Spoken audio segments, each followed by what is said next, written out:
Hey gang, here we are in the Cascades, well, Cascade foothills anyway, camping out. It's a little bit early in the season. I did not expect to have snow on the ground at this site, but here we are. So, today's topic is going to be thinking about strength of materials and building a campfire. So we've got some sticks on the ground. Yeah, there's snow. There's snow. There's my vehicle. Over here we've got a little campfire circle already set up. And right now it's the heat of the day, 2:30 in the afternoon. So it's bound to get colder if anything. So I think I'm going to want a campfire tonight. A beautiful creek nearby, lots more snow. Okay, here we are by the fire circle. I've got two different kinds of wood here. There's fallen alder tree, pretty thick, but I've also got a big old piece of Douglas fir, and both of them are way too big for the fire circle. So my idea is to, break them into firewood-sized pieces. So I've got a big strong rock here and a pretty strong ground there, and I'm going to use my body weight to try and crack this thing. But it's pretty springy. For a branch, if I try and turn it the other way, curves downwards, like that. Probably gonna hurt myself.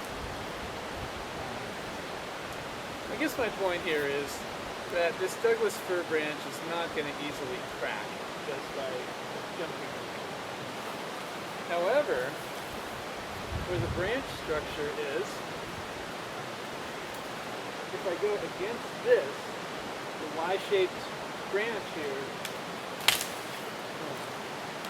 that will crack and in fact strip off pieces.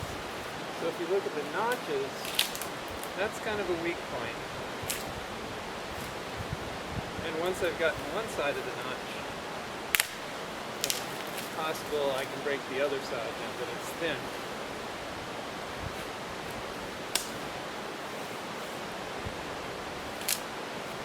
Probably would have helped if I brought a saw, but you get the idea, I hope.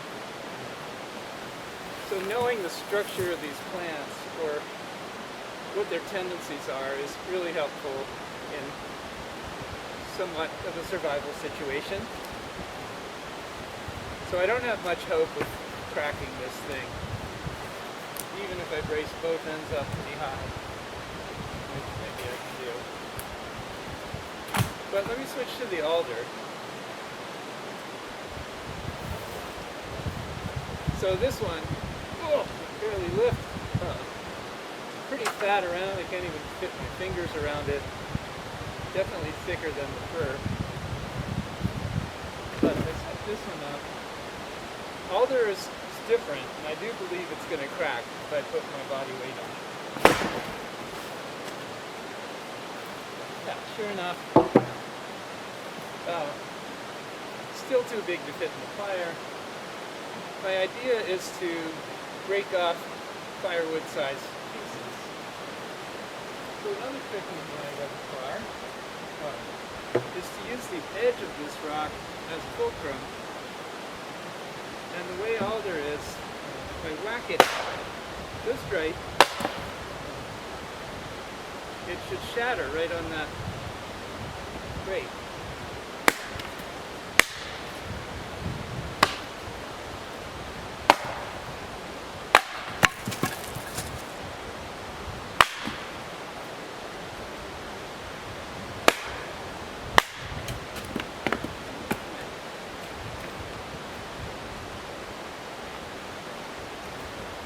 Right, there you have two different kinds of trees. If I tried this with cedar, it's super strong laterally that way. I'm not going to break it and yet it will split once there's a crack in it. Cedar tends to split lengthwise. Alder tends to split crosswise. That's why shingles are made out of cedar and not alder. A few more factors I'd like to address, a little more advanced, when trying to crack a stick up into firewood-sized pieces. One is surface area, one is rigidity. So here's a big old rotted stump, and if I try to break it across this, having some success, but not quite as much as I did on the rock. So this is kind of soft and springy. Even if I swing this with the same action, the force on it is spread out over a big surface area. And furthermore, not just the surface area, but if it's spongy, that impulse, it's called, that stops the motion of the moving log, that impulse is spread out over time if it's on a squishy surface. So if I switch to a younger stump, let's see how that affects it. Alright, so here's a stump that's not quite so rotted and a bit smaller. I smack right on the edge of that. Okay, a little more effective in breaking off a piece. But again, it gives a little bit, certainly more than stone would. So if we come back to stone, here's a somewhat rounded stone, but pretty big and solid, so it's not going to move much and give as the impact of the impulse of this branch hits it.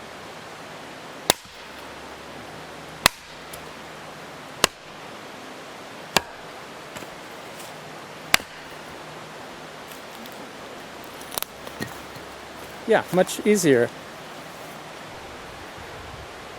Okay, another consideration, as I mentioned, is the sharpness of the edge. So as you see, this stone that I was just using is fairly round. Let's see if we can find a rigid stone with a much sharper edge to it. Okay, here's that big stone that I was using earlier. And this edge that I was using is, yeah, kind of sharp but kind of round. Over on this side I can see a bit sharper edge. So maybe we'll compare the two. Alright, let's see how this compares.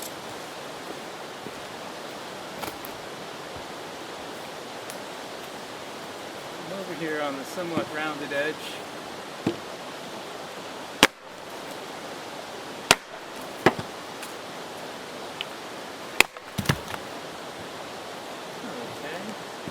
Try over here on the somewhat sharper edge.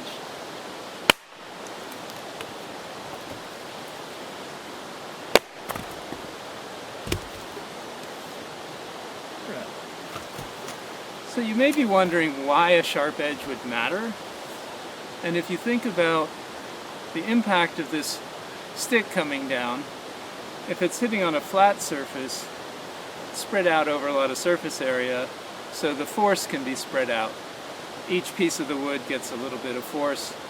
If it's on a sharp edge and the stick hits it, all the force is concentrated on one point, and the momentum of that log across that one point can cause it to crack much more easily than a spread out force. Kind of like falling through the ice if all your weight is on one spot, whereas if you're wearing snowshoes or lying out or you're using skis, that force is spread out over a larger area, so there's not so much force to fracture the ice or fracture the log if it's spread out. Another technique for breaking things into smaller chunks involves leverage. So if you can find two sturdy trees that are growing very close together, or a single tree with a split, like a notch in it. Use that notch, and we'll see. Maybe I'm going to push this whole tree over right onto my camera. But if I can get one edge braced against this tree and one edge braced against this, and I give this a pull, it proves to be too strong. The closer together they are, the more intense the force between those. So let me try a different spot. Okay, here's a tree, sort of a double tree that's got quite a close gap. So if I take my log, insert it into the gap, and pull, I can use this rigidity of these trees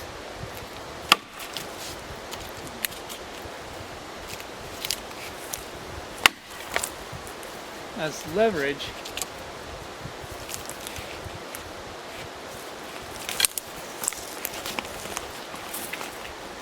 see if I can do this without falling over myself.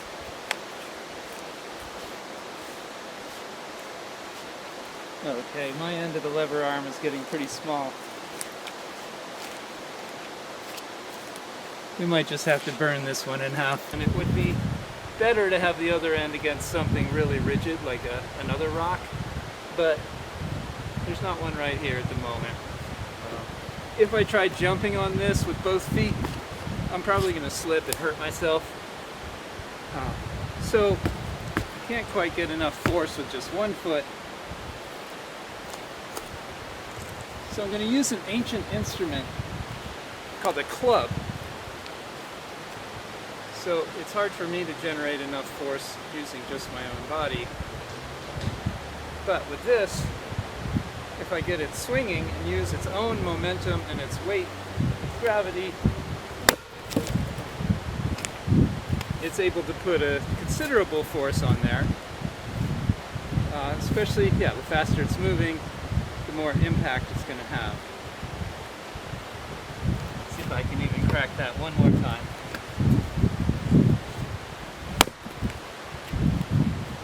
Added benefit is I get some wood out of my club too. It happens to break.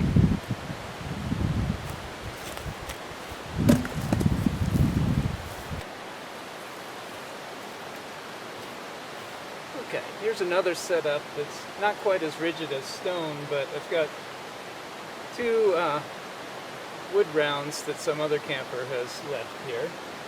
The advantage of this one is that it's adjustable. So I can scoot them a little farther apart, a little closer together. And having them as far apart as possible, the largest possible span between the two, is going to give me the most advantage in trying to break this log. Again, I'm going to try the club technique.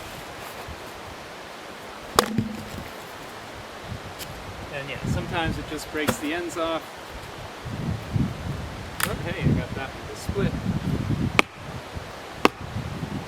Maybe I can finish it off that way.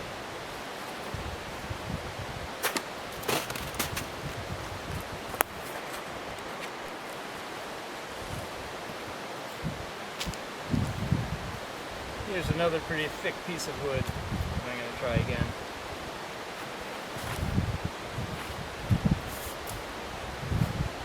So the club works best when you use the heavy end farther away from your hands.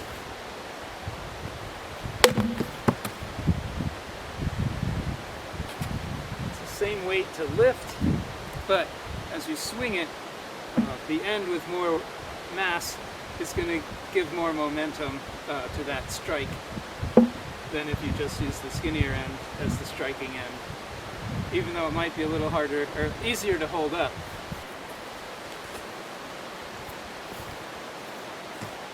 We'll try one more of those.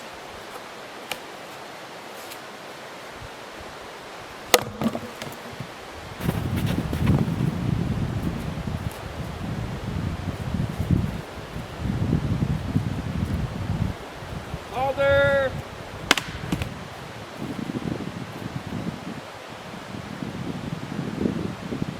Douglas fir! Hey, it worked!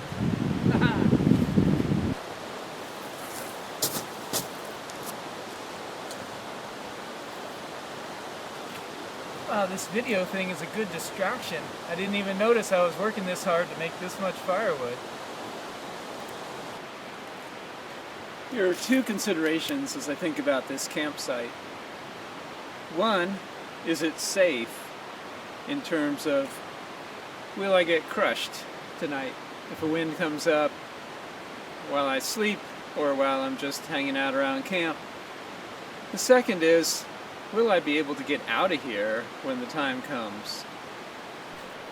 Every time I choose a campsite, I like to just scan for dead trees or leaning trees. And this one, at least around where I intend to sleep, looks like a pretty healthy stand of Douglas firs. Lots of foliage, upright. Yeah, I don't see any ones that I would suspect are going to fall down. Okay, that's looking good. Well, I did discover one hazard here in my campsite. Up here, I don't know if you can see it, but there is a big alder branch that's cut loose from its tree and just sort of hanging up there on the other branches. So if a good breeze comes along, that thing could come crashing down. Not a big danger where my tent is or where the rest of my setup is. I'm just not going to hang out right underneath that, especially if it gets windy.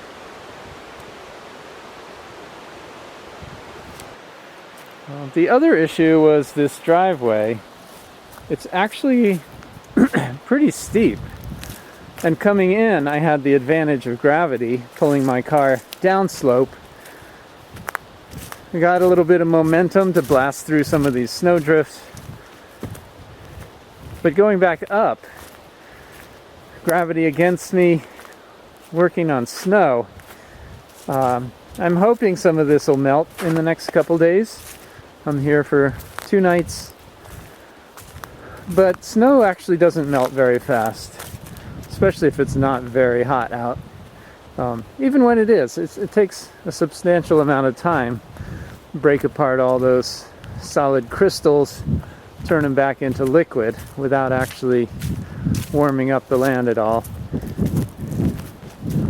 My biggest worry, I think, is here where this entrance road meets the main gravel road. It's a pretty big snow bank, and I did kind of blast through it with a little bit of speed. Coming up, I think I will have to get up a bit of speed and hopefully have enough momentum to make it through the snow and back onto the dry road bed. Well, yeah, you can see my tracks here, and maybe they'll melt a little bit, but maybe they'll just freeze up into solid ice. But if I have to, I'll build a little pick out of sticks and maybe be able to move some of that snow. I did not bring my snow shovel on this trip. Was not expecting to need one. Well, apparently it did get down below freezing last night because the puddles up here are all iced over.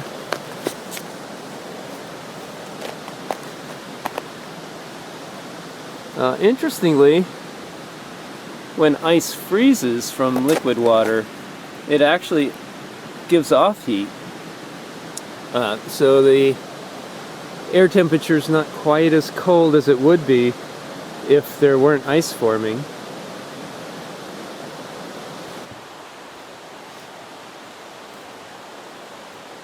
Well, I went through quite a bit of firewood last night, mainly because this wood is kind of wet still. I don't know if you can see the dampness there. And it turns out that if you think about melting snow, that takes quite a lot of energy. It takes even more to evaporate liquid water into vapor. And in order for this wood to burn, it has to evaporate the wood into vapor. So part of the problem is the heat of the fire that's already going. A lot of that heat energy goes into evaporating this water before it can even start burning the next piece of wood. This is why really dry firewood is way more efficient than kind of moist firewood. So a lot of the fire's energy, instead of warming me up, got spent just drying out the other wood before it could burn the other wood. So I don't know what percentage, maybe I can research that, but maybe half of the heat of the fire last night went into just drying out damp wood. Still a net gain. The wood burned, had more energy in it than it needed to evaporate its moisture. If it's super waterlogged, the equation flips the other way. There's not even enough energy in the wood to dry it out and burn it. So I rigged up something last night. As my fire dwindled down, I built this kind of igloo of the leftover firewood in hopes of drying it out using the heat of the fire that I didn't need anymore, as I was kind of warm enough and wrapping up the evening. And I do think it substantially dried out a lot of these pieces of wood. Today I have an even better plan, to let the sun do the work. If I can get the sun's energy to dry out my firewood, instead of relying on my kindling to do that, I'm going to get payback, calorie for calorie, or joule for joule if you're a stickler for metric units. So you could think of this as maybe the world's simplest solar collector. I'm gathering the sun's energy all day long, as much as possible, and I'm going to get it back tonight in the form of heat that didn't get wasted drying out the wood. We can even think of this solar effect as going on a forest-wide scale, that after, say, 3 months of summer sun and heat, the entire forest is dried out and desiccated to an extent that makes it burn much more readily than it would in the early spring. Break time!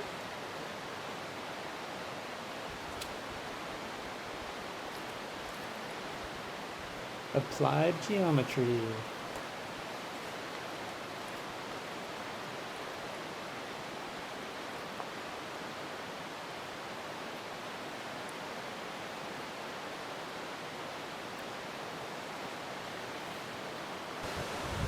I've really come to appreciate alderwood as a firewood, campfire wood source. And there's plenty of it around this particular site. Lots of nice dead alder branches. One more secret to a successful campfire: waxed cardboard, broccoli boxes from the local health food store. I know some consider this cheating, but hey, it's better than pouring gasoline on it or something, I think. Anyway, this stuff burns great. The combination of cardboard and wax, yeah, you'll see.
Okay, the snow has receded slightly. Even in direct sunlight, though, it doesn't melt very quickly because, first of all, a lot of that sunlight bounces off and does not get absorbed into melting the snow. You can see where these small solar collectors have landed on the snow and do absorb the heat. It has actually melted much more quickly than the surrounding white snow.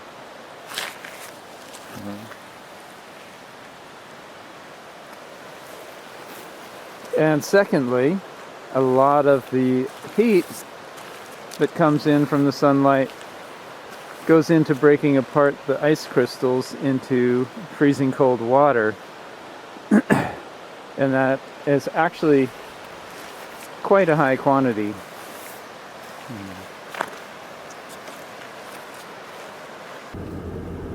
And here we go, blasting through.